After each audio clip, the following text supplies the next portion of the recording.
Today on The Real Story, a landmark settlement. 9 families who lost loved ones during the Sandy Hook tragedy settle in their years-long lawsuit against gunmaker Remington Arms. This morning, Nicole Hockley joins us. She lost her son Dylan in the shooting, along with lead counsel Josh Koskoff, to explain what the settlement entails and what this lawsuit was all about. Plus, the school mask mandate is evoking strong emotions on all sides. This morning, we talk with State Senator Tony Huang, who has a unique perspective. As a young child, his family lived under an authoritarian government. How that shaped his view and what he thinks needs to happen. It's all today on The Real Story.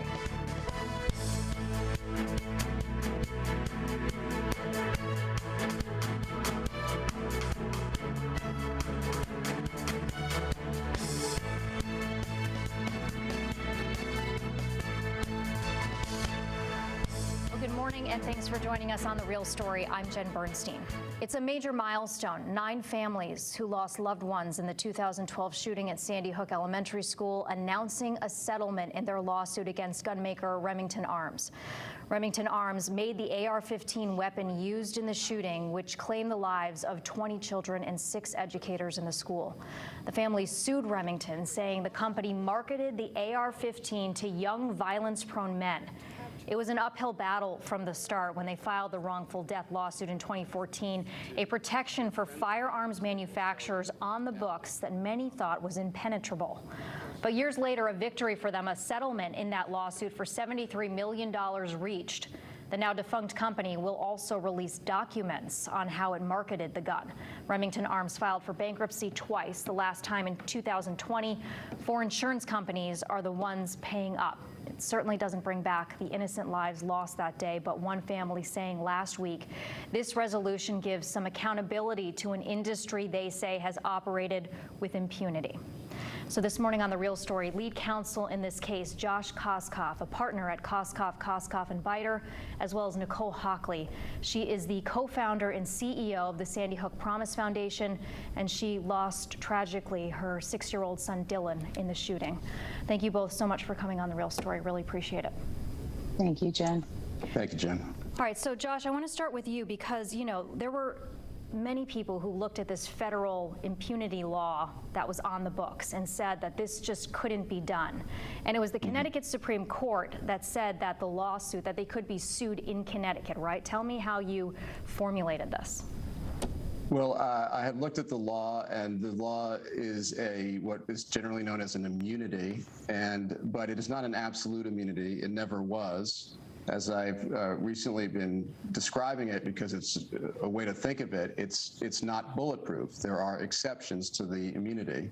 One of the exceptions, Jen, is that Congress was not willing to grant such an immunity to the firearms industry that even if they broke the law of a state, that they would be immune. So they basically said you still have to abide by the laws of each state if those laws apply to firearms. And so what we did, I mean, I say all we did, I know it's much more complicated, but really at the surface level, just to understand what it is, you don't need that much more. We proved or alleged enough proof that they violated a Connecticut statute. In other words, they violated the law in the way they conducted their marketing. And that's what got us through the Connecticut Supreme Court. Yeah, and this has been obviously years. If this was filed in 2014, right? We're now in 2022. Nicole, you know, no words to describe what you and your family has been through. So just your reaction this morning to the finality of this lawsuit and the settlement that was reached. What was this lawsuit about for you? You know, this lawsuit for me has always been about what change comes afterwards. It's never been about financial settlements. It's always been about what can we learn and what can we share about what we've learned. So even though this settlement is, you know, this part is over, the next stage is just beginning. So although there is a little bit of relief that the last 8 years of fighting this battle are done and we won't have a trial, but it's now like, what can we do now to really educate the public and to help change business practices? You know, this isn't going to put any gun manufacturers out of business. That was never the intent. But if they could be more responsible with their business practices and change the way that they market these materials, then I think that would make a significant change for our culture, and that's important. Josh, what kind of precedent does this set for insurers and gun companies out there, gun manufacturers? Does it set a precedent? What's the impact of this? Yeah. Look, I think there's no doubt that the Connecticut Supreme Court decision was a precedent, and second, the acknowledgement, although they'll never admit it, that there was no defense to this case and the payment of the absolutely maximum amount of insurance that was available is a second precedent, if you will. And what it tells the insurance industry in particular, of course it tells the gun industry this, but the gun industry tends to put its head in the sand about anything to do with safety. So we can't count on the gun industry to do what other industries might do in response to something like this. But what it tells the insurance company is that they're insured, the gun industry is not immune. So what used to be easy premiums that they could just put in the bank is actually fraught with extraordinary risk. And I would be surprised if there were any legitimate insurance companies that remained willing to take the bet on an industry that, forget about whether you're pro or against guns, that an industry that doesn't actually care about risk of gun violence and does nothing to do their share to help fix this enormous problem we have. I think at some point the insurance industry is going to say they're just not worth it. Let's talk about the piece of this settlement that involves the release of documents. What does that entail? Yeah, sure. I'll take that one. I guess it was very critical to Nicole and all the families that this not be one of those settlements where they bury all the evidence, and that it doesn't benefit anybody going forward. And that's the price you pay for accepting a cash or settlement.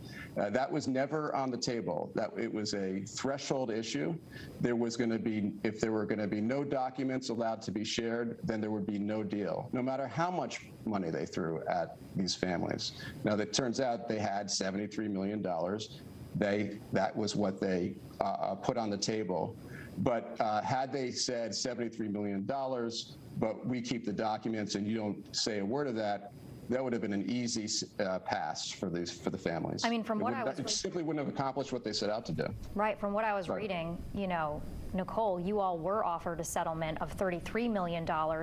But again, from what I was reading, it sounded like you all didn't settle because you wanted more of the documentation released. Is that correct? Yeah, I mean, to be fair, that settlement offer was filed without even our knowledge. We heard about it after the fact. But as Josh said, it never had anything to do with money. It was always about the discovery and being allowed to share those documents. So 33 million, 330 million, it doesn't make a difference without the documents. And that is the linchpin of this case. That's the linchpin that's going to help drive some change. And we weren't going to settle for anything without that. So have any of you been able to see these documents, or do you know what's in there? Or is this all something that the company's going to release and we're going to get a look at it? Of course, we've spent certainly the greater part of the last year, I would say. As you pointed out earlier on, this has been a longstanding case, and for years it was caught up in legal wrangling and in part gamesmanship by Remington, and in part these bankruptcies. But at the end of the day, we did accumulate a vast amount of documents as the families required to obtain their goals. So yes, I've seen a lot of the. I mean, I'm the lawyer. I have to have seen the documents to advise them. So if I said no, first of all, I have seen the documents, so I wouldn't say no. But I've seen the documents. I know what's in them. And that's what I can say about them at this time. And our intent is to share those documents in a way that's digestible with the public and not just dump them out there, because that's doing nobody any favors. So is that something that you think we'll be seeing over the next couple of months? Is there a timeline? Are you kind of still waiting to see? I mean, obviously this is a new settlement, so right. you still have to get your ducks in a row with it. Yeah, we're still sort of in the settlement phase, if you will. The post-settlement phase is still, I would consider, it's still not over. We have an end of the March. At the end of March, the bankruptcy court has to approve the settlement. We don't expect any problems, but so it's probably we're probably looking at some time after that, but not a long time. I understand. In fact, invited the curiosity to the documents. I know that's when you say we have the documents, then the logical question is the one that you're asking. And a lot of people, for good reason, I think, whether it's a lawyer or anybody else, they want to see the proof. I will say this, that the proof is it's not just hiding in plain sight, it is in plain sight, because the end result of the marketing effort is what was promoted and publicly available. And that alone is a ghastly and reckless and totally immoral and unethical way of doing business. It's not that hard to decide who your target audience is, the appropriate target audience is first, and the appropriate message is second, and then to go from there with your marketing. That's not how they did business. Their goal was to make $1 billion in as short a period of time as they could. This was coming out of essentially headquarters in Midtown Manhattan, private equity firm, had nothing to do with the storied history of a Remington.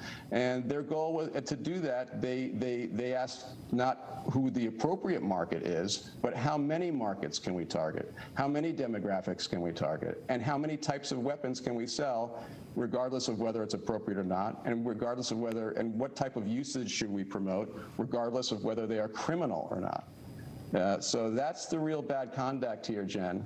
It happens to involve a gun, but we would be saying the same thing if Ford Motor Company did this with cars, if Anheuser-Busch did this with alcohol, if they were targeting children. Nobody would hesitate to say that that was wrong. And so anytime you hear somebody say gun this, Second Amendment that, yes, those are serious issues in this country, but those are not at all involved in our case. Nicole, I want to end this segment with a few moments honoring your child, and I was hoping that you could share a memory or a moment or tell us about who Dylan was. Dylan was, thank you for asking. Dylan was the absolute glue of our family. And I don't know if that's because he was our youngest child or because of his autism, which really, you had to kind of get down on your knees and see the world through his eyes and experience the things that he was feeling and seeing and touching in order to really communicate best. But I loved the way he always wanted to be part of all the groups with all the children without autism. And one of my favorite memories was actually Jake's birthday, the summer of 2012. And we rented out a karate party for Jake, and Dylan was there and all of Jake's friends. And we played this game of kickball, and Dylan really didn't know how to play the game. He didn't understand the rules, but to see the way his face lit up and the yelling and cheering of all the kids around him as the ball was coming and they were telling him to kick and then telling him where to run and running with him around the bases and chasing him. And he was just completely overjoyed and overwhelmed with the excitement of all these kids. And the pictures that I have of that, of his face beaming and all of the kids on the sidelines cheering him on, that is a memory that I hold close to my heart. What a beautiful moment, and we really appreciate you talking about something so painful and difficult that you've gone through. So we want to remember Dylan and your family at the end of this segment right now. Nicole, thank you very much. Josh Koskoff, appreciate your time. You're always welcome to come back on The Real Story as these documents are released. Appreciate it. Thank you, Jen. Thank you. All right, still to come on The Real Story, the statewide school mask mandate will end February 28th, according to the governor. Then local districts will decide whether they'll require masking or not. This morning, we talked with Republican State Senator Tony Huang why he's against the mask mandate, the experience he had as a young child that's shaped his views. We'll be right back.